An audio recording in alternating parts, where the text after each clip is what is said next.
Pengeras suara yang bising di masjid telah memicu banyak perdebatan di sejumlah negara muslim khususnya selama bulan Ramadan. Kualitas amplifier di sejumlah masjid ini memicu keluhan polusi suara dari warga yang tinggal di dekat masjid. Di Indonesia, saat ini Dewan Masjid Indonesia meluncurkan program nasional untuk memperbaiki kualitas suara tersebut.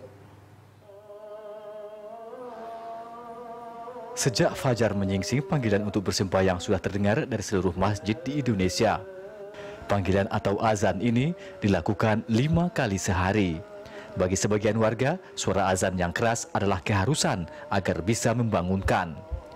Masjid di Indonesia sudah terbiasa menggunakan pengeras suara untuk memanggil jemaah sembahyang, begitu pula pada acara-acara keagamaan lainnya. Namun kualitas suara yang jelek memicu keluhan dari beberapa warga yang tinggal di dekat masjid.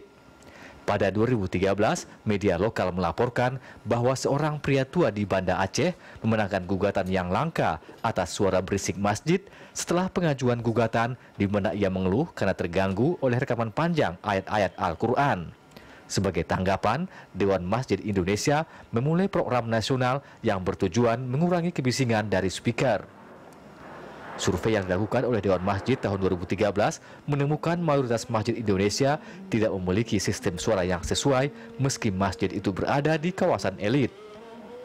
Menurut Dewan Masjid, kualitas suara yang buruk dapat digolongkan sebagai polusi suara bagi mereka yang tinggal di dekatnya. Sekarang, berkat temuan tersebut, Dewan akan mengirim lebih dari 150 teknisi untuk membantu pengasuh masjid meningkatkan kualitas suara dari sistem amplifikasi mereka. Menurut teknisi, kualitas audio yang buruk sebagian besar terjadi ketika peralatan yang digunakan salah atau cara memakai yang buruk. Bahkan ada juga karena pemakainya tidak tahu bagaimana menggunakan sound system.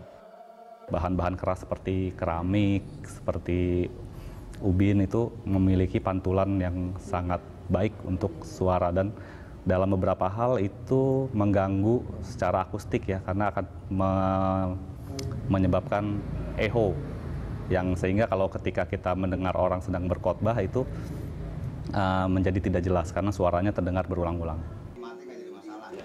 Dewan Masjid mengklaim telah memperbaiki sistem audio 200 masjid di Pulau Jawa. Salah satunya Masjid Al-Barkah yang terletak di daerah makmur di Jakarta Selatan. Masjid megah ini memiliki sistem audio canggih, tapi pengurus masjid Haji Rasim mengatakan telah menerima keluhan dari jamaah mengenai kualitas suara. Dia mengatakan banyak orang tertidur saat mendengarkan khutbah Jumat karena audio terlalu lemah.